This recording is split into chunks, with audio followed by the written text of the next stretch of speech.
እጅግ ተጠባቂው የካርሎ አንቸሎቲ ጋዜጣዊ መግለጫ በቫልዴቤባስ ተደርጓል። ካርሊቶ ከሪያል ማድሪድ እንደሚሰናበቱና ብራዚልን እንደሚቀላቀሉ ከታወቀ በኋላ የተሰጠው መግለጫ ብዙ ድራማዎች ነበሩበት ተብሏል። በጋዜጣዊ መግለጫ ምን ተነሳ እንመለከተዋለን። የቀድሞ የማንቸስተር ዩናይትድ ሰው አሁን ወደ እግር ኳስ ማህበሩ ኃላፊነት መጥተዋል ተብሏል። የሊቨርፑሉ ዳርዊን ኑኔዝ፣ የባርሰሎናው ሮናልዶ አራሆ፣ የቶተንሃሙ ሮድሪጎ ቤንታንኩር ቅጣት ተላልፎባቸዋል። ቅጣቱ ከምን የመጣ ነው ታደምጡታላችሁ። ማንቸስተር ሲቲ ከኤሲ ሚላን የአማካይ ስፍራ ተጫዋቹን ቲጃኒ ራይንደርስን ለማዛወር ፍላጎቱን አሳይቷል። የተከበራችሁ የሸጋ ስፖርት ተከታታዮች ትኩስ አዳዲስ ስፖርታዊ መረጃዎችን ይዤላችሁ ቀርብ ያለው ሰብስክራይብ በማድረግ ቤተሰብ ሆኑ። ለብዙ ሰዎች እንዲዳረስ ላይክ በማድረግ ጀምሩ። በቀጥታ ወደ ጉዳዮቹ የሪያል ማድሪዱ አሰልጣኝ ካርሎ አንቸሎቲ ሪያል ማድሪድን በይፋ እንደሚሰናበቱ ከታወቀ በኋላ የመጀመሪያ ጋዜጣዊ መግለጫቸውን ሰጥተዋል። ሰኞ የብራዚል ብሔራዊ ቡድን ኃላፊነትን ከ13 ቀናቶች በኋላ እንደሚቀበሉ የተረጋገጠው ካርሎ አንቸሎቲ ማድሪድ ቤት በሁለት ጊዜያት የነበሩ ሹመቶች 6 ዓመታትን ማሳለፍ ችለዋል። በዚህ ቆይታቸው 2 የላሊጋ 3 የቻምፒየንስ ሊግ ዋንጫዎችንም ማሳካት ችለዋል። ረቡ ሪያል ማድሪድ ከማዮርካ ጋር በሳንቲያጎ ቤርናቤዩ ከሚያደርገው ጨዋታ አስቀድሞ ሰውየው ጋዜጣዊ መግለጫ በልምምድ ማዕከሉ በቫልዴቤባስ ሰጥተዋል። እግር ኳስ ልክ እንደ ህይወት ሁሉ መጀመሪያና መጨረሻ ያለው የአድቬንቸር ጉዞ ነው። እኔ ወደ ማድሪድ የመጣው ቀን አንድ ቀን ክለቡን እንደምሰናበትና ቆይታዬ እንደሚያበቃ አውቀው ነበር። በጥሩ መንገድ ማጠናቀቅ ነው የሚፈልገው፣ ምክንያቱም የኔ ፕሮፌሽናሊዝም ይህንን ከእኔ ይጠይቃልና ሲሉ ይናገራሉ። ከክለቡ ጋር ምንም አይነት ችግር ውስጥ ገብቼ አላቅም። ወደፊትም ቢሆን ምንም አይነት ችግር አይገጥመንም። ይህ ክለብ በልቤ የሚኖር ክለብ ነው። በህይወቴ ለዘላለም የሚቆይ አስደናቂ ትዝታዎችን በዚህ ክለብ ውስጥ አግኝቼበታለሁ ሲሉ ተደምጠዋል። ሻቢ አሎንሶ የክለቡ ቀጣዩ ዋና አሰልጣኝ ይሆናል ተብሎ እየተጠበቀ ያለው ሰው ነው። የቀድሞ የማድሪዱ ተጫዋች ባለፈው አርብ ከክለቡ ባየር ሌቨርኩሰን ጋር በውድድር ዓመቱ መጨረሻ እንደሚለቅ አሳውቋል። ስለዚህ የቀድሞ ተጫዋቻቸው ሲጠየቁ ካርሊቶ ለሻቢ አሎንሶ ብዙ ፍቅር ነው ያለኝ፣ ብዙ የምመክረው ነገር የለኝም፣ ምክንያቱም እርሱ ወደፊት ትልቅ አሰልጣኝ ለመሆን የሚያስችለውን መሳሪያዎቹን ሁሉ አሟልቶ ይዟል ሲሉ ለቀድሞ ተጫዋቻቸው አድናቆታቸውን ገልጸዋል። ማድሪድ አሁንም የዚህን ሰው ስንብት ይፋ አላደረገም። ስለ ጉዳዩ ሲጠየቁ ሪያል ማድሪድ ባመቸው ጊዜና ሰዓት ይህንን ያሳውቃል ብሎ ማድሪዶች ለእኔ ሁሉ ጊዜም ቢሆን ፍቅራቸውን አሳይተውኛል። እኔ ግንቦት 25 የምለቅ በሆንም እነርሱ ግን ፍቅራቸውን ሰጥተውኛል፣ እንደማልፈልግ አይሰማኝም ሲሉ ተደምጠዋል። በካርሎ አንቸሎቲ የብራዚል ብሔራዊ ቡድን የአሰልጣኝ ስታፍ አባላት ውስጥ ፖል ክሌመንት አብሯቸው ይካተታል ተብሎ ይጠበቃል። ይህ ረዳት አሰልጣኝ በቼልሲ፣ በፓሪስ ሳን ዠርማ፣ በኤቨርተንና በባየር ሚዩኒክ ኃላፊነታቸው ዘመን አብሯቸው በረዳት አሰልጣኝነት የሰራ ነው። ከዚያ ባለፈ ዴቪድ አንቸሎቲ፣ የካርሎ አንቸሎቲ ልጅ ፍራንቼስኮ ማውሪ፣ ሚኖ ፉልኮ፣ ሲሞኔ ሞንታናሮ በአሰልጣኝ ስታፍ አባላት ውስጥ ይካተታሉ ተብሎ ይጠበቃል። ካርሎ አንቸሎቲ የፊታችን ሜይ 26 የብራዚል ኃላፊነት ስራቸውን ይጀምራሉ። በጋዜጣዊ መግለጫው ላይ የታደመው የዚህ አትሌቲኩ ጋዜጠኛ ጊየርሞ ራይ ስለ ጋዜጣዊ መግለጫ ድባብ ሲናገር ምናልባት ካርሎ አንቸሎቲ ከሰጡት ምቾት አልባ የህይወት ዘመናቸው ጋዜጣዊ መግለጫ መካከል አንደኛው ይህ ሊሆን ይችላል ብሎ ይናገራል። ከብራዚሉ ዜና በኋላ በቫልዴቤባስ በማድሪድ የልምምድ ማዕከል እጅግ ውጥረት የበዛበት ስሜት ሰፍኖ ነበር። በጋዜጣዊ መግለጫ ላይ መቀመጫ ወንበሩ ወንበሮች ሞልተው ጋዜጠኞች በብዛት ተኮልኩለው ቆመው ነበር ጋዜጣዊ መግለጫውን ሲታደሙ የነበረው ብሎ ይገልጻል። ደግሞ በዚህ በስፓኒሽ ክለብ ውስጥ ስፔናውያን ጋዜጠኞች ሳይሆን ከወትሮ ለየት ባለ መንገድ ብራዚላዊ ዜግነት ያላቸው ጋዜጠኞች ጋዜጣዊ መግለጫ ክፍሉን ጥቅጥቅ አድርገው ሞልተውት ነበር። ሰውየው ከሪያል ማድሪድ ጋር ሆነው ገና 3 ጨዋታ ይመራሉ፣ የማዮርካ፣ ሴቪያ እና ሪያል ሶሴዳድ ጨዋታን። እንዲያም ሆኖ ግን በርከት ያሉት ጥያቄዎች ስለ አዲሱ ስራቸው ስለ ብራዚል ብሔራዊ ቡድን ያተኮረ ነበር ሲል ጊየርሞ ራይ የዚህ አትሌቲኩ ጋዜጠኛ ስለ ጋዜጣዊ መግለጫው ድባብ ሐሳቡን አጋርቷል።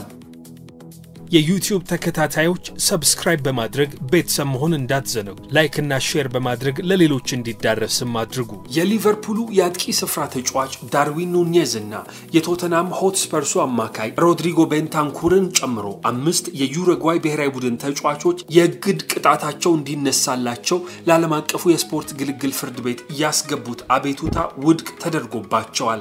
ሐምሌ ወር ባለፈው ዓመት ላይ በኮፓ አሜሪካ የግማሽ ፍጻሜ ጨዋታ ዩሩጓይ 1-0 በሆነ ውጤት በኮሎምቢያ ብሔራዊ ቡድን ከተሸነፈች በኋላ እነዚህ ተጫዋቾች ወደ ደጋፊዎች በማምራት በስታዲየሙ የደጋፊዎች መቀመጫ ዘለው በመግባት ሲደባደቡ፣ ቡጢ ሲቃመሱ፣ በቴስታም ሲናረቱ ተመልክተናቸዋል። ከዚያ በኋላ የደቡብ አሜሪካ እግር ኳስ ማህበር ኮንሜቦል ቅጣት አስተላልፎባቸው ነበር። እነዚህ ተጫዋቾች ቤተሰቦቻቸውን ለመከላከልና ራሳቸውን ለመከላከል ወይንም ለሰልፍ ዲፌንስ ያደረጉት ተግባር እንደሆነ በመጥቀስ ሲከራከሩ ቢቆዩም ይግባኛቸው ግን በዓለም አቀፉ የስፖርት ግልግል ፍርድ ቤት በካስ ውድቅ ተደርጓል። ስለዚህም ኑኔዝ 5 ጨዋታና $20,000፣ ቤንታንኩር 4 ጨዋታና $16,000፣ የናፖሊ ማቲያስ ኦሊቬራ፣ የባርሴሎናው ሮናልድ አራሆ፣ የአትሌቲኮ ማድሪዱ ሆዜማ ሂሜኔዝ 3 ጨዋታና $12,000 ቅጣታቸው ተግባራዊ እንዲሆን የዓለም አቀፉ የስፖርት ግልግል ፍርድ ቤት ውሳኔ አስተላልፏል። ማንቸስተር ሲቲ ከኤሲ ሚላን የአማካይ ስፍራ ተጫዋቹን ቲጃኒ ራይንደርስን ለማዛወር ፍላጎቱን አሳይቷል። የ26 ዓመቱን የአማካይ ስፍራ እንደሚፈልጉት ለኤሲ ሚላኖች አሳውቀዋል። ነገር ግን ለኤሲ ሚላን በኮፓ ኢታሊያ ከቦሎኛ ጋር ላላቸው የፍጻሜ ጨዋታ ክብር ለማሳየት ሲሉ የገፋ ንግግርን እንዳላደረጉ ተሰምቷል። በሁለቱ ክለቦች መካከል ንግግሮቹ ይቀጥላሉ ተብሎ ነው የሚታሰበው። የፕሪሚየር ሊጉ ክለብ ማንቸስተር ሲቲ ይህንን ሆላንዳዊ አማካይ ማስፈረም ይፈልጋል። በ8 ቁጥር ቦታ መጫወት እንደሚችል ይታመንበታል። እዚህ ስፍራ ላይ እንዲጫወት ከባየር ሌቨርኩሰን ፍሎሪያን ቪርትዝን፣ ከኖቲንግሃም ፎረስት ሞርጋን ጊብስ ዋይትን ለማስፈረም ቢጥሩም ሁለቱም ሳይሳካላቸው ቀርቷል። የፔፕ ጓርዲዮላ ቡድን ራሱን አማካይ ስፍራ ላይ እያጠናከረ ይገኛል። በጥር የዝውውር መስኮት ኒኮ ጎንዛሌዝን ከፖርቶ እንዳስፈረመ ይታወሳል። የባሎን ዶር አሸናፊው ሮድሪ የኤሲኤል ጉዳት ገጥሞት እስከ መስከረም ወር ከጨዋታ ውጪ ሆኗል። ኬቨን ደብሮይነ ቢሆን በክረምቱ ከክለቡ እንደሚለቅ አረጋግጧል። የበርናርዶ ሲልቫ መዳረሻም ገና አልተረጋገጠም። ለዚህ ነው ማንቸስተር ሲቲዎች የአማካይ ስፍራቸውን የበለጠ ለማጠናከር እየሰሩ የሚገኙት። የማንቸስተር ሲቲው አዲሱ ስፖርቲንግ ዳይሬክተር ሂጎ ቪየና ወደ ስራው ከመጣ በኋላ በስፋት እንቅስቃሴዎችን እያደረገ ይገኛል። ቲጃኒ ራይንደርስ 2023 ላይ ነበረ ኤሲ ሚላንን የተቀላቀለው። ከዚያ በኋላ 103 ጨዋታዎችን ማድረግ ችሏል። በዚህ ውድድር ዓመት ደግሞ 51 ጨዋታዎችን ለኤሲ ሚላን ማድረግ የቻለ ተጫዋች ነው። በውድድር ዓመቱ 15 ጎሎችና 5 አሲስቶችን በሁሉም ውድድሮች ላይ ማስመዝገብ የቻለ ምርጥ የአማካይ ስፍራ ተጫዋች ነው። ሚላን በኮፓ ኢታሊያ የፍጻሜ ጨዋታ እንዲደርስ ምክንያት ከሆኑ ተጫዋቾች መካከል አንደኛው ነው። የ26 ዓመቱ ተጫዋች እስከ 2030 ድረስ የሚቆይ ኮንትራት አለው። ማንቸስተር ሲቲ ይህንን ተጫዋች በእጃቸው ሊያስገቡ እንደሚችሉ ተስፋ እንዳላቸው እየተዘገበ ይገኛል። የቀድሞ የማንቸስተር ዩናይትድ ስፖርቲንግ ዳይሬክተር ዳን አሽወርዝ ወደ እንግሊዝ እግር ኳስ ማህበር ስራ ሊመለስ መሆኑ ተደምጧል። የ54 ዓመቱ ሰው 2019 ላይ ነበር ከእንግሊዝ እግር ኳስ ማህበር ኃላፊነቱ በመልቀቅ ወደ ብራይተን ኤንድ ሆቭ አልቢየን ያመራው። አሁን ወደ እንግሊዝ እግር ኳስ ማህበር በማምራት የወንዶችና የሴቶች ብሔራዊ ቡድኑ እድገት ላይ ትልቅ ሚና የሚወጣ ኃላፊነትን ይረከባል። በአሁኑ ሰዓት የእግር ኳስ ማህበሩ የወንዶች ብሔራዊ ቡድን ቴክኒካል ዳይሬክተር ሆኖ ጆን ማክደርሞት እየሰራ ይገኛል። የአሽወርዝ ቦታ አሁን በስፋት የስትራቴጂ ሚና ላይ የሚያተኩር እንደሆነ ታውቋል። ታህሳስ ወር ከማንቸስተር ዩናይትድ ኃላፊነቱ ከለቀቀ በኋላ ላለፉት 5 ወራቶች ያለ ስራ የቆየው ዳን አሽወርዝ በዩናይትድ ቤት በነበረው ቆይታ የመጀመሪያውን ቡድን ስካውት የማድረግ ኃላፊነት ተሰጥቶት ነበር። ወደ ዩናይትድ ከመምጣቱ በፊት በኒውካስል ዩናይትድ ለ5 ወራት ያህል አስገዳጅ የስራ ረፍትም ወጥቶ እንደነበረ ይታወሳል። ዩናይትድ ይህንን ሰው ለማምጣት 5 ወራትን ያህል ጠብቋል። ደግሞ ወደ ኃላፊነቱ ካመጣው ከ5 ወራት በኋላም አሰናብቶታል። ለዚህ ሰውዬ ቅጥርና ስንብት 4.1 ሚሊዮን ፓውንድ ገንዘብን ማንቸስተር ዩናይትድ ወጪ አድርጓል። ለስንብቱ ምክንያት ተብሎ የተጠቀሰው ከክለቡ የድርሻ ባለቤት ከሰር ጂም ራትክሊፍ ጋር ጥሩ ያልሆነ ግንኙነትን ፈጥሯል መባሉ ነው። አሁን ወደ እንግሊዝ እግር ኳስ ማህበር ኃላፊነት ይመለሳል ተብሏል። ከእግር ኳስ ማህበሩ ጋር በተገናኘ የክረምት የእንግሊዝ የዝውውር መስኮት የሚዘጋበት ሰዓት በ4 ሰዓት ተጠግቶ ምሽት 1 ሰዓት ላይ እንዲዘጋ ተወስኗል። ይህንን ደግሞ የእንግሊዝ እግር ኳስ ማህበር የእንግሊዝ ሊግ ማህበርና ፕሪሚየር ሊጉ በጋራ ሆነው ነው ያጸደቁት። ከዚህ ቀደም የክረምት የዝውውር መስኮት ሌሊት 5 ሰዓት ላይ ይዘጋ የነበረ ቢሆንም ነገር ግን አሁን በ4 ሰዓት ወደፊት ተጠግቶ ምሽት 1 ሰዓት ላይ ይዘጋል ተብሏል። ይህንን ከአውሮፓ ሊጎች ማህበር ጋር ተነጋግረውበታል። ሌሎቹ የአውሮፓ ሊጎችም ተመሳሳዩን ውሳኔ በቅርቡ ያስተላልፋሉ ተብሎ ይጠበቃል። ይህ ውሳኔ በዚህኛው የክረምት የዝውውር መስኮት ላይ ተግባራዊ የሚሆን ሲሆን በጥር የዝውውር መስኮት ላይ የተቀየረ አዲስ ነገር እንደሌለም ተሰምቷል። የብራይተኑ ተጫዋች ጄምስ ሚልነር ኮንትራቱን በተጨማሪ 1 ዓመት እንዲያራዝም ከክለቡ ጋር ንግግር ጀምሯል። የ39 ዓመቱ ተጫዋች ተከታታይ 2 ጉዳቶች በዚህ የውድድር ዓመት በበቂ መጠን እንዳይጫወት ከልክለውታል። ይህ አንጋፋ ተጫዋች ያለውን ልምድና በብዙ ቦታዎች የመጫወት አቅሙ ቨርሳታሊቲውን ለመጠቀም ሲሉ ብራይተን በክለቡ እንዲቆይ ፈልገዋል።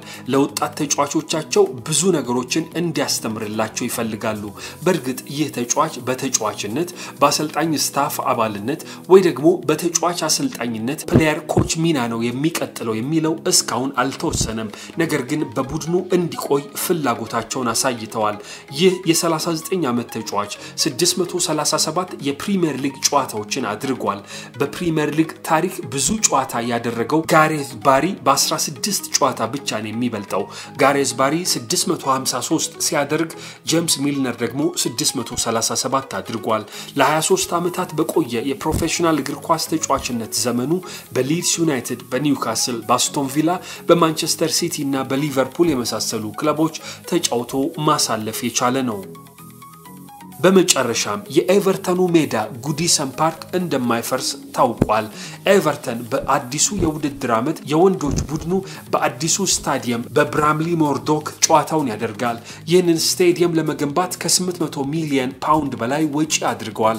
52888 ተመልካቾችንም ይይዛል። ለ133 ዓመት የቆየው አንጋፋው ስታዲየም ጉዲሰን ፓርክ የኤቨርተን ሴቶች ቡድን እየተጫወተበት ይቆያል ተብሏል። የወንዶች ቡድኑ የመጨረሻ የጉዲሰን ፓርክ ጨዋታውን ከሳውዛምፕተን ጋር ይጋጠምበታል። ከዚህ በኋላ ደግሞ የሴቶች ቡድኑ ተረክቦት ጨዋታ ያደርግበታል። በዚህም ምክንያት በዩናይትድ ኪንግደም የሴቶች ቡድን የራሱ መጫወቻ ሜዳ ያለው ብቸኛው ክለብ ኤቨርተን ይሆናል ተብሏል። የተወደዳችሁ የሸጋ ስፖርት ተከታታዮች መረጃዎቻችንን ስላደመጣችሁ እናመሰግናለን። ሰብስክራይብ በማድረግ ቤተሰብ ይሁኑ። ላይክ፣ ሼር እና ኮሜንት ማድረግ እንዳይዘነጋ። ሰላም።